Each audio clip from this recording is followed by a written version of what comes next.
கிறிஸ்துவின் சபையார் வழங்கும் கிறிஸ்துவின் வசனம் நிகழ்ச்சியை கேட்க உங்கள் யாவரையும் அன்புடன் அழைக்கிறோம். கிறிஸ்துவின் வசனம் இது கிறிஸ்தவர் கீதம், பரிசுத்த வேதம் பறைசாற்றும் வசனம். கிறிஸ்துவின் வசனம் இது கிறிஸ்தவர் கீதம், கிறிஸ்துவின் சபையார் வாழ்த்தி வழங்கும் கிறிஸ்துவின் வசனம் இது கிறிஸ்தவர் கீதம். கிறிஸ்துவின் வசனம், கிறிஸ்துவின் வசனம். வேதாகம ஆராய்ச்சி நேரத்திற்கு உங்களை வரவேற்கின்றோம். Welcome to the Bible study R. நம்முடைய ஆண்டவரும் இரட்சகருமாகிய இயேசு கிறிஸ்து சொல்லியிருக்கிறார், வேத வாக்கியங்களை ஆராய்ந்து பாருங்கள், அவைகளால் உங்களுக்கு நித்திய ஜீவன் உண்டென்று எண்ணுகிறீர்களே, என்னை குறித்து சாட்சி கொடுக்கிறவைகளும் அவைகளே என்று. யோவான் எழுதின சுவிசேஷம் 5வது அதிகாரம் 39வது வசனம். எனவே நாமும் வேத வாக்கியங்களை ஆராய்ந்து கற்றுக்கொள்ளுவோம். அன்பானவர்களே, வேதாகம ஆராய்ச்சி வேளை உங்களை சந்திப்பதிலே மிகுந்த மகிழ்ச்சி அடைகிறோம். இன்றைய நாள் ஆராய்ச்சிக்காக 7 ஒன்றுகள், த 7 ஒன்ஸ், 7 ஒன்றுகளை பற்றி வேதாகமம் மிக தெளிவாக பேசுகின்றது.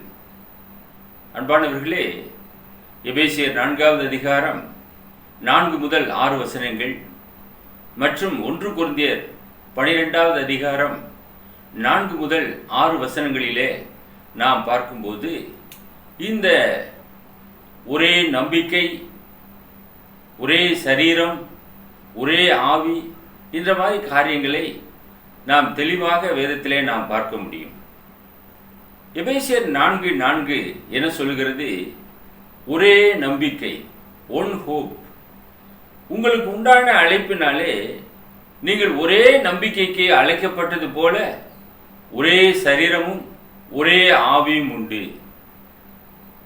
There is one body and one spirit, even as you are called in one hope of your calling. ஒரே நம்பிக்கைக்கு நாம் எல்லாரும் அழைக்கப்பட்டவர்களாக இருக்கின்றோம். அன்பானவர்களே, நம்பிக்கையிலே வித்தியாசம் இருக்கக்கூடாது. ஒரே கர்த்தராகிய இயேசு கிறிஸ்துவை நாம் விசுவாசத்தின் மூலமாக ஏற்றுக்கொள்கின்றோம். அதே போல ஒரே தேவன் இருக்கின்றார். இந்த நம்பிக்கை எல்லோருக்குமே ஒன்றாகவே இருக்கிறது. ஆகையினாலே ஒரே நம்பிக்கைக்காக நாம் அழைக்கப்பட்டு இருக்கின்றோம். நம்பிக்கை என்பது நம்முடைய இருதயத்திலே உருவாக வேண்டிய ஒன்று. எனக்கு ஒரு நம்பிக்கை, உங்களுக்கு ஒரு நம்பிக்கை என்பது அல்ல. எல்லோருக்குமே ஒரே விதமான நம்பிக்கையானது இருக்க வேண்டும். அந்த நம்பிக்கையை பற்றி தான் வேதாகமம் சொல்லுகிறது. எனவே அப்போஸ்தலனாகிய பவுல் எபேசிய கிறிஸ்தவர்களுக்கு எழுதும்போது ஒரே நம்பிக்கைக்கு அழைக்கப்பட்டது போல எல்லாமே ஒன்றாகவே இருக்கிறது. நம்பிக்கை ஒன்றாகவே இருக்கிறது, சரீரம் ஒன்றாகவே இருக்கிறது, ஆவியானவரும் ஒருவராகவே இருக்கின்றார் என்று நாம் பார்க்கின்றோம். 1 பேதுரு 3வது அதிகாரம் 15வது வசனம், கர்த்தராகிய தேவனை உங்கள் இருதயங்களில் பரிசுத்தம் பண்ணுங்கள், உங்களில் இருக்கிற நம்பிக்கையை குறித்து உங்களிடத்தில் விசாரித்து கேட்கிற யாவருக்கும் சாந்தத்தோடும் வணக்கத்தோடும் உத்தரவு சொல்ல எப்பொழுதும் ஆயத்தமாக இருங்கள்.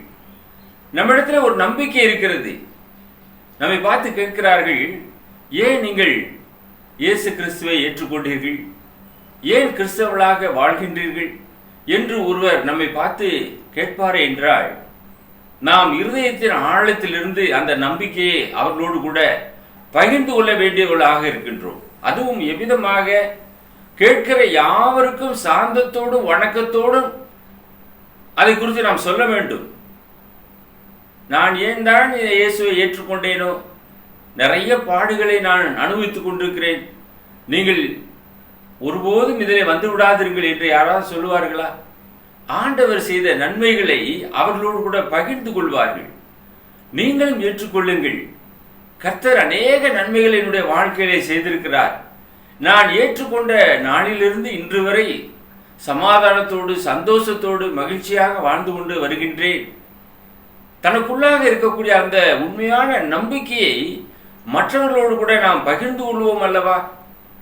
அந்த நம்பிக்கையை குறித்து வேதாகமம் சொல்லுகிறது. உங்களிலே இருக்கிற அந்த நம்பிக்கையை மற்றவர்களோடு கூட பகிர்ந்து கொள்ளுங்கள். அன்பானவர்களே, நீங்கள் ஒவ்வொரு நாளும் பகிர்ந்து கொண்டு இருக்கின்றீர்களா? 2 கொரிந்தியர் 1வது அதிகாரம் 9-10 வசனங்கள் அப்போஸ்தலனாகிய பவுல் தனக்கு வந்த பாடுகளை குறித்து அங்கே எழுதியிருக்கின்றார். நாங்கள் எங்கள் மேல் நம்பிக்கையாய் இராமல் மரித்தோரை எழுப்புகிற தேவன் மேல் நம்பிக்கையாய் இருக்கத்தக்கதாக மரணம் வரும் என்று நாங்கள் எங்களுக்குள்ளே நிச்சயித்திருந்தோம். அப்படிப்பட்ட மரணத்தினின்றும் அவர் எங்களை தப்புவித்தார், இப்பொழுதும் தப்புவிக்கிறார், இன்னும் தப்புவிப்பார் என்று அவரை நம்பியிருக்கிறோம் என்று எழுதியிருக்கின்றார். அன்பானவர்களே, இந்த நம்பிக்கை என்பது தேவன் மீது வைக்க வேண்டிய ஒரு நம்பிக்கையாக இருக்கின்றது. நாங்கள் எங்கள் மேல் நம்பிக்கையாய் இராமல், இன்றைக்கு அநேகர் மனிதன் மீது நம்பிக்கை வைக்கிறார்கள், தங்கள் மீதே நம்பிக்கை வைக்கக்கூடியவர்களாக இருக்கின்றார்கள். ஆனால் அப்போஸ்தலனாகிய பவுல் எந்த ஒரு மனிதனையும் சார்ந்து அவர் இல்லை, தேவனையே சார்ந்திருக்கின்றார். எனவே அவர் எழுதும்போது எங்கள் மேல் நம்பிக்கையாய் இராமல் மரித்தோரை எழுப்புகிற தேவன், நம்முடைய பிதாவாகிய தேவன் மரித்தோரை உயிரோடு கூட எழுப்ப வல்லவராக இருக்கின்றார். அந்த நம்பிக்கை அப்போஸ்தலர் மத்தியிலே இருந்தது. இன்றைக்கு உங்களுக்கும் எனக்கும் அந்த விதமான நம்பிக்கை இருக்கும் என்றால் அந்த நம்பிக்கையிலே நாமும் எழுப்பப்படுவோம். மரணம் தங்களுடைய வாழ்க்கையிலே வரும் என்று அவர்களுக்குள்ளே நிச்சயமாக இருந்தார்கள். ஆனால் பிதாவாகிய தேவன் அப்படிப்பட்ட மரணத்தினின்று அவர்களை தப்புவித்தார். அப்போது மாத்திரமல்ல, இப்பொழுதும் தப்புவிக்கிறார், இன்னும் தப்புவிப்பார் என்று அவரையே நாங்கள் நம்பி இருக்கிறோம் என எழுதுகிறார். இன்றைக்கு உங்களுடைய நம்பிக்கை, என்னுடைய நம்பிக்கை எப்படிப்பட்டதாக இருக்கின்றது? அந்த விதமான அந்த ஒரே நம்பிக்கை உள்ளவர்களாக இருப்போம் என்றால் ஒரே கர்த்தரை பற்றி கொண்டவர்களாக இருப்போம். எனக்கு அன்பானவர்களே, நம்பிக்கை என்பது ஒரே நம்பிக்கை தான். அந்த ஒரே நம்பிக்கைக்கு தான் நாம் அழைக்கப்பட்டவர்களாக இருக்கின்றோம். அதே போல ஒரே சரீரம் என வேதாகமம் சொல்லுகிறது. எபேசியர் 4:4 பார்க்கும்போது ஒரே நம்பிக்கைக்கு அழைக்கப்பட்டது போல ஒரே சரீரமும் என அப்போஸ்தலனாகிய பவுல் எபேசியருக்கு எழுதின நிருபத்திலே எழுதியிருக்கின்றார். ஆகவே கர்த்தருக்கு ஒரே சரீரம், ஒரே சபை என்று நாம் பார்க்கிறோம். ஒன் பாடி. இன்றைக்கு பலவிதமான சபைகள் மலிந்து காணப்படுகிறது. ஆனால் ஆண்டவராய் இயேசு கிறிஸ்து ஒரே சபையை சம்பாதித்தார். இந்த கல்லின் மேல் என் சபையை கட்டுவேன் என்று சொன்னார். அது பரீட்சிக்கப்பட்ட கல்லாக இருக்கிறது, விலையேறப்பட்ட கல்லாக இருக்கிறது, மூளை கல்லாக இருக்கிறது. அந்த சபையிலே நீங்களும் நானும் இணைந்தவர்களாக இருக்க வேண்டும். அவருக்கு ஒரே ஒரு சபைதான் இருக்கிறது, அது கர்த்தருடைய சபையாக இருக்கிறது, அது கிறிஸ்துவின் சபையாக இருக்கிறது. ரோமர் 12வது அதிகாரம் 5வது வசனத்திலே பவுல் அந்த ரோம கிறிஸ்தவர்களுக்கு மிக தெளிவாக எழுதியிருக்கின்றார். அநேகராகிய நாமும் கிறிஸ்துவுக்குள் ஒரே சரீரமாய் இருக்க ஒருவருக்கொருவர் அவயங்களாய் இருக்கின்றோம். கிறிஸ்துவுக்குள்ளாக ஒரே சரீரம்தான் நாம் எல்லோருமே, ஆனால் அவயவங்களாக இருக்கின்றோம். கையாக, கண்ணாக, வாயாக, காலாக, இப்படியாக சரீர அவயவங்களாக நாம் இருக்கின்றோம். ஆனால் கிறிஸ்துவுக்கு ஒரே சரீரம்தான். எனவே ஒரே சபை என வேதாகமம் சொல்லுகிறது. அப்போஸ்தலர் நடவடிக்கைகள் 2வது அதிகாரம் 47வது வசனத்துக்கு உங்களுடைய கவனத்தை திருப்புங்கள். தேவனை துதித்து ஜனங்கள் எல்லாரிடத்திலும் தயவு பெற்றிருந்தார்கள். ரட்சிக்கப்படுகிறவர்களை கர்த்தர் அனுதினமும் சபையிலே சேர்த்து கொண்டு வந்தார். எந்த சபையிலே சேர்த்து கொண்டு வந்தார்? அவருடைய சபையிலே. கர்த்தர் ஒரே ஒரு சபையைத்தான் சம்பாதித்தார். கிபி 33வது வருடத்திலே எருசலேமிலே 3000 அங்கத்தினருடைய அந்த சபையானது துவக்கப்பட்டது. அந்த சபையிலே ஒவ்வொருவரையும் இணைத்து கொண்டு வந்தார். ஆகையினாலே நாம் எருசலேம் சபை என்று சொல்லிவிடக் கூடாது. அது கர்த்தருடைய சபை. எந்தெந்த நாட்டிலே துவக்கப்படுகிறதோ அந்த நாட்டினுடைய பெயர் முன்பாக சொல்லப்படுகிறது. எபேசு சபை, கொலோசே சபை, பிலிப்பிய சபை, வெளிப்படுத்தின விசேஷத்தில் 7 சபைகளுக்கு எழுதும் போது இதை எழுதுகிறார் அல்லவா? அது எல்லாமே கர்த்தருடைய சபையாக இருக்கிறது. அது ஒரே சபையாகத்தான் இருக்கிறது, இந்த உலகத்திலே இருக்கிறது என்று நாம் பார்க்கிறோம். எனக்கு அன்பானவர்களே, அந்த சபையிலே நீங்களும் நானும் இணைக்கப்பட வேண்டும். நீங்கள் நானும் அந்த சபையிலே சேர்க்கப்பட வேண்டியது அவசியமாக இருக்கிறது. நாம ஒரு சபையை தேர்வு செய்யக்கூடாது. இன்றைக்கு அநேகர் கட்டடங்களை பார்க்கின்றார்கள், ஜனங்களை பார்க்கின்றார்கள், பலவிதமான நன்மைகள் அந்த சபையில போய் சேர்ந்தால் கிடைக்கும் என்று பார்க்கிறார்கள். எனக்கு அன்பானவர்களே, நீங்க ரட்சிக்கப்பட வேண்டும். உங்களுடைய ஆத்மா நித்தியமாக தேவனோடு கூட வாழ வேண்டும். அப்படி என்றால் நீங்கள் வேதாகமம் சொல்லுகிறதான அந்த ஒரே சபைக்கு நீங்கள் திரும்ப வேண்டும். அந்த ஒரே சபையிலே உங்களை இணைத்துக் கொள்ள வேண்டும். கர்த்தர் ரட்சிக்கப்படுகிறவர்களே அந்த சபையிலே சேர்க்கிறார், அவருடைய சபையிலே சேர்க்கிறார். அதை குறித்து தான் வேதாகமம் சொல்லுகின்றது. மேலே நாம் பார்க்கும்போது மூன்றாவதாக ஒரே ஆவி, ஒன் ஸ்பிரிட். எபேசியர் 4:4 நாம் பார்க்கிறோம், ஒரே ஆவியும் உண்டு. இன்றைக்கு ஆவியானவர் ஒரே ஆவியானவர், அவர் சகல சத்தியத்திற்குள்ளாக நம்மை வழி நடத்துகின்றார். 1 கொரிந்தியர் 12வது அதிகாரம் 13வது வசனத்திலே அப்போஸ்தலனாகிய பவுல் குருந்த சபையாருக்கு எழுதின கடிதத்தில் இவ்விதமாக எழுதியிருக்கின்றார், நாம் யூதராயினும் கிரேக்கராயினும் அடிமைகளாயினும் சுயாதீனராயினும் எல்லாரும் ஒரே ஆவியினாலே ஒரே சரீரத்துக்குள்ளாக ஞானஸ்நானம் பண்ணப்பட்டு எல்லாரும் ஒரே ஆவிக்குள்ளாகவே தாகந்திருக்கப்பட்டோம். ஆவியானவர் ஒருவரே, அந்த ஒரே ஆவிக்குள்ளாகவே நாம் தாகந்திருக்கப்பட்டவர்களாக இருக்கின்றோம். யூதராக இருக்கட்டும் அல்லது கிரேக்கராக இருக்கட்டும், புறஜாதிகளாக இருக்கட்டும் அல்லது இஸ்ரவேலர்களாக இருக்கட்டும், எல்லாரும் ஒரே ஆவியானவராலே வழிநடத்தப்படுகிறார்கள். நாம் விசுவாசிகளாக மாறும்போது பரிசுத்த ஆவியானவர் நமக்குள்ளாக வருகின்றார். பரிசுத்த ஆவியினாலே நாம் முத்திரையிடப்படுகின்றோம் என எபேசியர் புத்தகத்திலே நாம் படிக்கின்றோம். மேலும் அப்போஸ்தலர் நடபடிகள் 10வது அதிகாரம் 44வது வசனத்துக்கு திருப்புவீர்கள் என்றால், இந்த வார்த்தைகளை பேதுரு பேசிக் கொண்டிருக்கையில் வசனத்தை கேட்டவர்கள் யாவர் மேலும் பரிசுத்த ஆவியானவர் இறங்கினார். வசனத்தை பெற்றுக்கொண்டார்கள். அந்த வசனத்தின் மூலமாக ஆவியானவர் கிரியை செய்ய ஆரம்பித்தார். அங்கு உள்ள எல்லோருமே திருமுழுக்கு பெற்றார்கள் என்று நாம் பார்க்கிறோம். ஆதியிலே அப்போஸ்தலர்களுக்கு இறங்கின விதமாக அல்ல, இங்கே விசுவாசிகளுக்கு வசனத்தின் மூலமாக பரிசுத்த ஆவியானவர் தந்தரப்படுகிறார் என்பதை நீங்கள் உற்று கவனித்து பார்க்க வேண்டும். நாம் விசுவாசத்தின் ஆவியை உடையவர்களாக சகல சத்தியத்திலும் வழிநடத்தக்கூடிய அந்த ஆவியானவர் மூலமாக சத்தியத்தை நாம் அறிந்து கொள்கிறோம், புரிந்து கொள்கிறோம், தெரிந்து கொள்கிறோம். இது ஒரே ஆவியானவருடைய வேலையாக இருக்கின்றது. 4வதாக நாம் பார்க்கும்போது ஒரே கர்த்தரும் என்று பார்க்கிறோம், ஒன் லார்ட். எபேசியர் 4:5 சொல்லுகிறது ஒரே கர்த்தரும். இந்த ஒரே கர்த்தர் என்று பார்க்கும்போது கர்த்தராகிய இயேசு கிறிஸ்து.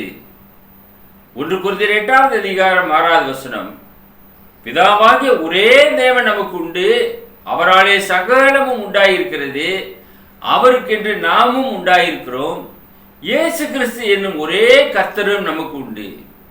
இயேசு கிறிஸ்து என்னும் ஒரே கர்த்தரும் நமக்கு உண்டு, அவர் மூலமாய் சகலமும் உண்டாயிருக்கிறது, அவர் மூலமாய் நாமும் உண்டாயிருக்கிறோம்.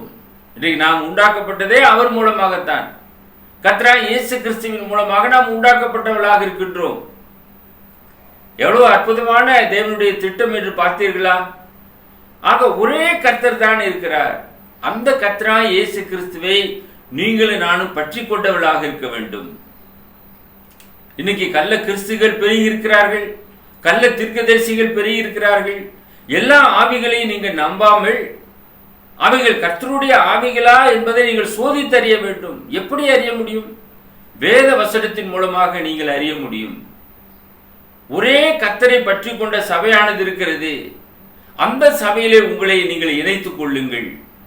மேலே நாம் பார்க்கும்போது அப்போஸ்தலர் நடபடிகள் 16வது அதிகாரம் 31வது வசனம், அதற்கு அவர்கள் கர்த்தராகிய இயேசு கிறிஸ்துவை விசுவாசி, அப்பொழுது நீயும் உன் வீட்டாரும் ரட்சிக்கப்படுகிறீர்கள் என்று சொல்லி அங்கே பிரசங்கம் செய்தார்கள்.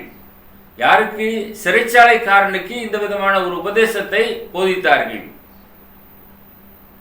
ஐயோ, நான் என்ன செய்ய வேண்டும் என்று அவன் கேட்கும்போது, கர்த்தராகிய இயேசு கிறிஸ்துவை விசுவாசி, அப்பொழுது நீயும் உன் வீட்டாரும் ரட்சிக்கப்படுவீர்கள். இன்றைக்கு நீங்கள் விசுவாசித்தால் போதாது. நீங்கள் அந்த விசுவாசத்திலே திருமுழுக்கு பெறும்போது உங்களுடைய குடும்பத்தாரும் அந்த வழியிலே வருவதற்கான வாய்ப்புகள், சாத்தியக்கூறுகள் நிறைய இருக்கிறது. அந்த சிறைச்சாலைக்காரன் தன்னுடைய குடும்பத்தார் யாவரையும் வரவழைத்து இவருடைய போதனையை அவன் கேட்டான். அந்த முழு குடும்பமும் ரட்சிப்பை பெற்றுக்கொண்டது. முழு குடும்பமும் திருமுழுக்கு பெற்றது. ஞானஸ்நானம் பெற்று கர்த்தருடைய சபையிலே இணைக்கப்பட்டார்கள். அன்பானவர்களே, சிறைச்சாலைக்காரனுடைய குடும்பம் எப்படி ரட்சிக்கப்பட்டது? முதலாவது அவன் விசுவாசித்தான், பின்பு அவனுடைய குடும்பத்தாரை அழைத்து வந்தான் என்று நாம் பார்க்கிறோம். அதே போல நாம் விசுவாசம் உள்ளவர்களாக வரும்போது நம்முடைய குடும்பத்தாரும் அதற்குள்ளாக வருவதற்கான சாத்தியக்கூறுகள் நிறைய இருக்கிறது. ஏனென்றால் நாம் பெற்ற நன்மையை அவர்களோடு கூட பகிர்ந்து கொள்கிறோம். ஐந்தாவதாக நாம் பார்க்கும்போது ஒரே விசுவாசம், ஒன் ஃபெய்த். இரண்டு விதமான விசுவாசம் அல்ல. விசுவாசத்தை துவக்குகிறவரே ஆண்டவராகிய இயேசு கிறிஸ்து தான். அந்த விசுவாசத்திலே நாம் ஓட வேண்டியவர்களாக இருக்கின்றோம். எபேசியர் 4:5 நாம் பார்க்கிறோம், ஒரே விசுவாசமும். விசுவாசம் இன்று ஒன்று நாளை ஒன்று அல்ல, ஒரே விசுவாசம் தான். அந்த விசுவாசத்திலே நாம் நிலைத்திருக்க வேண்டும். வேதாகம் அதை குறித்து மேலும் என்ன சொல்கிறது? ரோமர் 10:17 வசனங்களே நாம் பார்க்கிறோம். ஆதலால் விசுவாசம் கேள்வியினாலே வரும், கேட்பதனாலே வரும், கேள்வி தேவனுடைய வசனத்தினாலே வரும். தேவனுடைய வசனத்தை நாம் கேள்விப்படுகிறோம், அதன் மூலமாக நமக்குள்ளாக விசுவாசமானது வருகின்றது. அதைத்தான் வேதத்திலே நாம் தெளிவாக நாம் படிக்கின்றோம். விசுவாசம் கேள்வியினாலே வரும், கேள்வி தேவனுடைய வசனத்தினாலே வரும். இந்த விதமாக விசுவாசம் வர வேண்டும். ஏதோ ஒன்றை நான் பார்த்தேன், அதனால் விசுவாசிக்கிறேன். எனக்கு ஒரு தரிசனம் கிடைத்தது, அதனாலே நான் விசுவாசிக்கிறேன். பிசாசும் ஒளியின் தூதனுடைய வேஷத்தை தரித்துக் கொண்டு உங்களை ஏமாற்றக்கூடும். அதை நீங்கள் விசுவாசிப்பீர்கள் என்றால் ஏமாற்றப்பட்டவர்களாக போய்விடுவீர்கள். ஆக விசுவாசம் எப்படி வர வேண்டும்? வசனத்தின் மூலமாக வர வேண்டும். வசனத்தை கேள்விப்படுவதன் மூலமாக வர வேண்டும். அதைத்தான் வேதாகம் சொல்லுகிறது. மற்றபடி உங்களுடைய விசுவாசம் விருதாவாக இருக்கும். ஆகினாலே உங்களுடைய விசுவாசத்தை முதலாவது நீங்கள் பரிசீலித்து பாருங்கள். ஒரே விசுவாசம் என்றுதான் வேதாகமும் பேசுகின்றது. அப்போஸ்தலர் நடவடிக்கைகள் 10வது அதிகாரம் 42-43 வசனங்கள். அன்றியும் அவரே உயிரோடு இருக்கிறவர்களுக்கும் மரித்தோர்களுக்கும் தேவனால் ஏற்படுத்தப்பட்ட நியாயாதிபதி என்று ஜனங்களுக்கு பிரசங்கிக்கவும் சாட்சியாக ஒப்புவிக்கவும் அவர் எங்களுக்கு கட்டளையிட்டார். அவரை விசுவாசிக்கிறவன் எவனோ அவன் அவருடைய நாமத்தினாலே பாவ மன்னிப்பை பெறுவான் என்று தீர்க்கதரிசிகள் எல்லாரும் அவரை குறித்தே சாட்சி கொடுக்கிறார்கள் என்றார். பாருங்கள், எவ்வளவு ஒரு அருமையான ஒரு உபதேசத்தை அப்போஸ்தலர்கள் போதித்து வைத்திருக்கின்றார்கள். அவரே உயிரோடு இருக்கிறவர்களுக்கும் மரித்தோர்களுக்கும் தேவனால் ஏற்படுத்தப்பட்ட நியாயாதிபதி ஆண்டவராகிய இயேசு கிறிஸ்து. இதை ஜனங்களுக்கு பிரசங்கித்தார்கள். எனக்கு அன்பானவர்களே, இன்றைக்கும் நாம் அதைத்தான் பிரசங்கம் செய்து கொண்டிருக்கின்றோம். அது மாத்திரமல்ல, அவரை விசுவாசிக்கிறவன் எவனோ அவன் அவருடைய நாமத்தினாலே பாவ மன்னிப்பை பெறுவான். அதான் மிகவும் முக்கியமானது. பாவிகளை ரட்சிக்க கிறிஸ்து இயேசு உலகத்திலே வந்தார். நீங்கள் நானும் இயேசுவை விசுவாசித்து பற்றிக் கொள்ளும் போது பாவ மன்னிப்பை அவருடைய நாமத்தினாலே நாம் பெற்றுக்கொள்வோம் என வேதாகம் சொல்லுகிறது. இதை குறித்து தீர்க்கதரிசிகள் எல்லாரும் சாட்சி கொடுத்து வந்தார்கள். அப்போஸ்தலர்களும் சாட்சியாக பிரசங்கித்தார்கள். இன்றைக்கு நீங்களும் நானும் ஆண்டவராகிய இயேசு கிறிஸ்துவை விசுவாசிக்கும் போது அவருடைய நாமத்தினாலே பாவ மன்னிப்பின் நிச்சயத்தை நாம் பெற்றுக்கொள்ள முடியும். ஏனென்றால் அவர் தேவனால் ஏற்படுத்தப்பட்ட நியாயாதிபதியாக இருக்கின்றார். இவரே நேசகுமாரன், இவரில் பிரியமாயிருக்கிறேன், இவருக்கு செவி கொடுங்கள் என்று வானத்திலிருந்து சத்தம் உண்டானது. எனக்கு அன்பான சகோதரனே சகோதரியே, நீங்கள் இந்த உலகத்திலே யாருக்கு செவி கொடுத்து கொண்டு இருக்கின்றீர்கள்? ஏமாற்றப்பட்டு போய்விடாதபடி எச்சரிக்கையாக இருங்கள். பிதாவாகிய தேவன் தம்முடைய ஒரே பேரான குமாரன் இயேசு கிறிஸ்துவை நமக்கு தந்திருக்கிறார். அவரே உலக இரட்சகராக இருக்கின்றார். அவர் ஒருவரே நம்மை பாவத்திலிருந்து மீட்கக்கூடியவராக இருக்கிறார். அவர் ஒருவரே நம்மை பிதாவின் இடத்திலே கொண்டு போய் சேர்க்கக்கூடியவராக இருக்கிறார். என்னாலே இல்லாமல் ஒருவனும் பிதாவின் இடத்திலே வரான் என்று ஆண்டவராய் இயேசு கிறிஸ்து மிக தெளிவாக போதித்திருக்கிறதை நாம் வேதத்திலே நாம் படிக்கின்றோம். எனவே அவருக்கு செவி கொடுங்கள். ஆறாவது காரியமாக ஒரே ஞானஸ்நானம். எபேசியர் 4:5 ஒரே ஞானஸ்நானம் என்று பார்க்கிறோம். One baptism. இன்றைக்கு நிறைய ஞானஸ்நானம் பெறுகிறார்கள். எந்தெந்த சபையிலே அவர்கள் விருப்பம் கொள்ளுகிறார்களோ அந்தந்த சபையிலே போய் ஞானஸ்நானம் பெற்றுக் கொள்கிறார்கள். அங்கே இருக்கக்கூடிய போதகர்களும் அங்கே எடுத்த ஞானஸ்நானம் தவறு, இங்கே எடுக்கிற ஞானஸ்நானம் தான் சரி என்று திரும்ப திரும்ப திருமுழுக்கு கொடுக்கின்றார்கள். ஆனால் வேதாகமும் ஒரே ஞானஸ்நானத்தை குறித்து பேசுகிறது. மார்க் 16:16 என்ன வாசிக்கிறோம்? விசுவாசம் உள்ளவனாகி ஞானஸ்நானம் பெற்றவன் ரட்சிக்கப்படுவான், விசுவாசியாதவனோ ஆக்கினைக்குள்ளாக தீர்க்கப்படுவான். நீங்கள் விசுவாசம் உள்ளவர்களாக ஞானஸ்நானத்தை பெற்றுக்கொண்டீர்களா? அது விசுவாசம் முதலாவது படியாக இருக்கிறது. ஞானஸ்நானத்திற்கு நீங்கள் மனம் திரும்பி ஒவ்வொருவரும் பாவ மன்னிப்பு கேட்டு ஞானஸ்நானம் எடுக்க வேண்டும். விசுவாசத்தில் வராத எல்லாமே பாவம் என வேதம் சொல்லுகிறது. எனவே நாம் விசுவாசம் உள்ளவர்களாகி ஞானஸ்நானம் பெற வேண்டும். மேலும் என்ன பார்க்கிறோம்? அப்போஸ்தலர் நடவடிக்கைகள் 8வது அதிகாரம் 12வது வசனம், தேவனுடைய ராஜ்யத்துக்கும் இயேசு கிறிஸ்துவினுடைய நாமத்துக்கும் ஏற்றவைகளை குறித்து பிலிப்பு பிரசங்கித்ததை அவர்கள் விசுவாசித்த போது புருஷரும் ஸ்திரீகளும் ஞானஸ்நானம் பெற்றார்கள். பிலிப்புடைய பிரசங்கத்தை கேட்ட அநேகர் புருஷர் ஸ்திரீகள், முதிர்ச்சி அடைந்தவர்கள், நன்மை தீமை இன்னதென்று அறியத்தக்க பருவமுடையவர்கள், சிறு பிள்ளைகள் அல்ல, புருஷரும் ஸ்திரீகளும் என்று இங்கே வேதத்திலே போட்டிருக்கிறது. அவர்கள் ஞானஸ்நானம் பெற்றார்கள். யாருடைய பிரசங்கத்தை கேட்டு? பிலிப்புடைய பிரசங்கத்தை கேட்டு. எனக்கு அன்பானவர்களே, இந்த விதமாக அந்த பிரசங்கத்தை கேட்டு விசுவாசித்து ஞானஸ்நானம் பெறுவதுதான் சிறப்பான ஒரே ஞானஸ்நானமாக இருக்கிறது. இந்த வசனத்திலே புருஷரும் ஸ்திரீகளும் ஞானஸ்நானம் பெற்றார்கள். அநேகர் ஞானஸ்நானம் எடுத்திருக்கிறார்கள். அப்போஸ்தலர் நடவடிக்கைகள் 2வது அதிகாரத்திலே 3000 பேர் ஒரே சமயத்திலே ஞானஸ்நானம் எடுத்ததாக நாம் வேதத்திலே பார்க்கிறோம், பேதுருடைய பிரசங்கத்தை கேட்டு. அதே போல் அநேகருடைய பிரசங்கத்தை கேட்டு திரளாக ஜனங்கள் கர்த்தருடைய சபையிலே ஒரே சபையிலே சேர்க்கப்பட்டு இருக்கின்றார்கள் என்று வேதாகமும் சொல்லுகிறது. மேலும் நாம் பார்க்கும்போது 7வதாக ஒரே தேவன் என்று பார்க்கிறோம். One God. எபேசியர் 4:6 நாம் பார்க்கிறோம். ஒரே தேவன், எல்லாருக்கும் ஒரே தேவனும் பிதாவும் உண்டு, அவர் எல்லார் மேலும் எல்லாரோடும் உங்கள் எல்லாருக்குள்ளும் இருக்கிறவர். One God and father of all, who is above all and through all and in you all. உங்கள் எல்லாரோடும் உங்கள் எல்லாருக்குள்ளும் இருக்கிறவர் ஒரே தேவன். அந்த ஒரே தேவனை பற்றி கொள்ளுங்கள். இன்றைக்கு அநேக தேவர்களும் அநேக தேவிகளும் இருப்பதாக சொல்லிக் கொண்டிருக்கின்றார்கள். ஆனால் பிதாவாகிய தேவன் ஒரே தேவன் நமக்கு உண்டு. அந்த ஒரே ஒரு தேவனாலே நாமும் உண்டானவர்களாக இருக்கின்றோம். அவருக்கென்று நாம் உண்டாக்கப்பட்டவர்களாகவும் இருக்கின்றோம். ஒருபோது மறந்து போகாதிருங்கள். உண்டாக்கினவரை பற்றி கொள்ளுங்கள். மாயையை பற்றி கொண்டு ஏமாற்றம் அடைந்து போகாதிருங்கள். ஜீவனுள்ள பிதாவாகிய தேவன் உங்களை நேசிக்கிறார் என்பதை மாத்திரம் நீங்கள் மறந்து போக வேண்டாம். மார்க் எழுதின சுவிசேஷம் 12வது அதிகாரம் 29வது வசனத்திலே இயேசு அவனுக்கு பிரதியுத்தரமாக, கற்பனைகள் எல்லாம் பிரதான கற்பனை எதுவென்றால், இஸ்ரவேலே கேள், நம்முடைய தேவனாகிய கர்த்தர் ஒருவரே கர்த்தர்.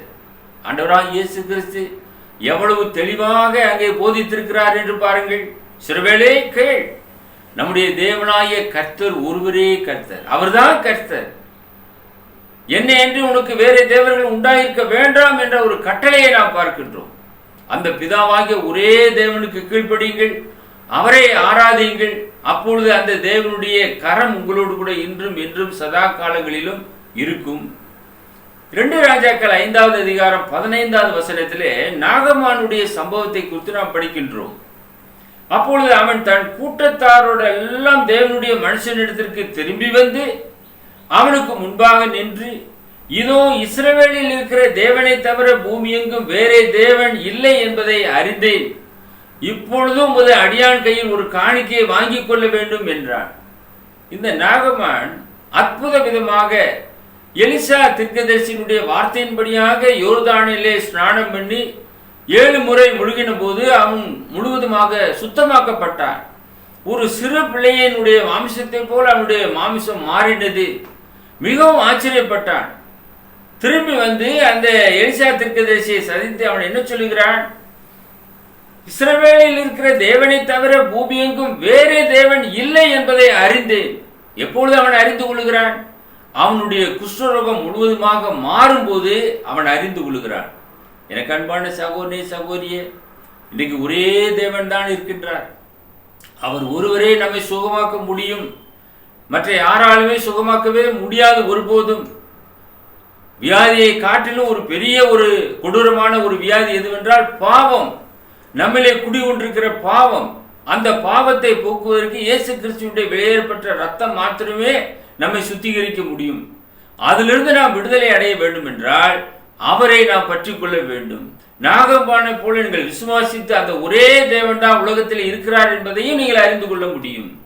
கடைசியாக 1 கொரிந்தியர் 10வது அதிகாரம் 1 முதல் 4 வசனங்களை நாம் தியானம் செய்து நிறைவு செய்யலாம். இப்படி இருக்க சகோதரரே, நீங்கள் எவைகளை அறிய வேண்டும் என்று இருக்கிறேன் என்றால், நம்முடைய பிதாக்கள் எல்லாரும் மேகத்துக்கு கீழாக இருந்தார்கள். எல்லாரும் சமுத்திர வழியாய் நடந்து வந்தார்கள். எல்லாரும் மோசேக்குள்ளாக மேகத்தினாலும் சமுத்திரத்தினாலும் ஞானஸ்நானம் பண்ணப்பட்டார்கள். எல்லாரும் ஒரே ஞான போஜனத்தை புசித்தார்கள். எல்லாரும் ஒரே ஞான பானத்தை குடித்தார்கள். எப்படி எனில், அவர்களோட கூட சென்ற ஞான கண்மலையின் தண்ணீரை குடித்தார்கள். அந்த கண்மலை கிறிஸ்துவே. இஸ்ரவேலர் எல்லாரும் ஒரே கூட்டமாக வழிநடத்தப்பட்டார்கள். ஒரே நம்பிக்கைக்கு நேராக வழிநடத்தப்பட்டார்கள். ஒரே ஞான போஜனத்தை புசித்தார்கள். ஒரே பானத்தை குடித்தார்கள். அந்த கண்மலை கிறிஸ்து என வேதாகமும் சொல்லுகிறது. எனக்கு அன்பானவர்களே, அவர்களை அற்புதமாக தேவன் வழிநடத்தினார். ஒரே ஒரு ஞானஸ்நானம் தான் எடுத்தார்கள். எப்படி அவர்கள் எடுத்தார்கள்? மேகத்துக்கு கீழாக இருந்தார்கள். எல்லாரும் சமுத்திர வழியாய் நடந்து வந்தார்கள். எல்லாரும் மோசேக்குள்ளாக மேகத்தினாலும் சமுத்திரத்தினாலும் ஞானஸ்நானம் பண்ணப்பட்டார்கள். எனக்கு அன்பானவர்களே, இன்றைக்கு ஒரே ஞானஸ்நானம் தான் வைக்கப்பட்டிருக்கிறது. ஒரே தேவன் என்று பார்க்கிறோம். ஒரே விசுவாசம் என்று பார்க்கிறோம். ஒரே கர்த்தர் என்று பார்க்கிறோம். ஒரே ஆவியானவர் என்று பார்க்கிறோம். ஒரே சரீரம் அவருக்கு இருக்கிறது. ஒரே நம்பிக்கைக்கு நாம் அழைக்கப்பட்டவர்களாக இருக்கிறோம். இந்த நம்பிக்கையில நீங்கள் வளர்ந்து பெருகுங்கள். கர்த்தர் அதற்குரிய விசேஷ ஞானத்தையும் பலத்தையும் உங்களுக்கு தரும்படியாக உங்களுக்காக நாங்கள் ஜெபம் பண்ணுகிறோம். எங்களை நேசித்து வழி நடத்துகிற எங்கள் பரலோகத்தின் பிதாவே, 7 ஒன்றுகளை குறித்து இன்றைய நாளிலே நாங்கள் தியானம் செய்யும்படியாக நீர் கிருபை செய்ததற்காக ஸ்தோத்திரம். ஒரே நம்பிக்கைக்கு நாங்கள் அழைக்கப்பட்ட நாங்கள் ஒரே சரீரத்திலே தாகம் தீர்க்கப்பட்டவர்களாக இருக்கிறோம். அதற்காக நன்றி உள்ள இருதயத்தோடு நாங்கள் துதிக்கிறோம், ஸ்தோத்தரிக்கிறோம். வானத்திற்கு பூமிக்கு மேலான உடைய நாமத்தை நாங்கள் துதிக்கிறோம். நீர் ஒருவரே தேவன் என்பதை நாங்கள் அறிக்கையிடுகிறோம். தகப்பனே, உண்மையை நாங்கள் பற்றி கொண்டு உம்முடைய குமாரனாய் இயேசு கிறிஸ்துவின் மூலமாக ரட்சிப்பை நாங்கள் சுதந்திரிக்கத்தக்கதாக கர்த்தர் தாமே கரம் பிடித்து உடைய சத்திய பாதையிலே தொடர்ந்து வழிநடத்தி அல்ல வேண்டுமாய் எங்கள் அன்பின் ஆண்டவர் இயேசு கிறிஸ்துவின் விலையேற பெற்ற நாமத்தில் இந்த ஜெபத்தை தாழ்மையோடு ஏறெடுக்கிறோம் எங்கள் பரலோகத்தின் பிதாவே, ஆமென். அன்பானவர்களே, வேத சத்தியங்களை கேட்டீர்கள். இந்த சத்தியங்களை குறித்து எங்களோடு கூட பகிர்ந்து கொள்ளுங்கள். உங்களுக்கு ஆவிக்குரிய புத்தகங்கள் தேவைப்பட்டால் எங்களோடு கூட தொடர்பு கொள்ளுங்கள். 9443558041 என்ற மொபைல் எண்ணுக்கு SMS மூலமாக உங்களுடைய முகவரிகளை தெரிவிப்பீர்கள் என்றால் நாங்கள் மாதந்தோறும் வெளியிடுகிறதான தி வேர்ட் ஆஃப் கிரைஸ்ட் என்ற மாத இதழ் மற்றும் அநேக ஆவிக்குரிய புத்தகங்களை உங்களுக்கு அனுப்பி கொடுப்போம். கர்த்தர் தாமே உங்களையும் உங்களுடைய குடும்பத்தையும் ஆசீர்வதிக்கும்படியாக நாங்கள் தொடர்ந்து ஜெபம் பண்ணுகிறோம். Dear friends, agree with God, move with God, end with God, never doubt God. Amen. அன்பு நண்பரே, தேவனோடு இசைந்திரு, தேவனோடு செல், தேவனோடு இறுதி வரை இரு, தேவனை ஒருபோதும் சந்தேகியாதே. Amen. Email address urgenandglory@gmail.com. View our The Word of Christ program on YouTube channel. May God bless you all. மீண்டும் அடுத்த நிகழ்ச்சியில் உங்களை சந்திக்கும் வரை கர்த்தருடைய கிருபை நம் அனைவரோடும் கூட இன்றும் என்றும் சதா காலங்களிலும் இருப்பதாக.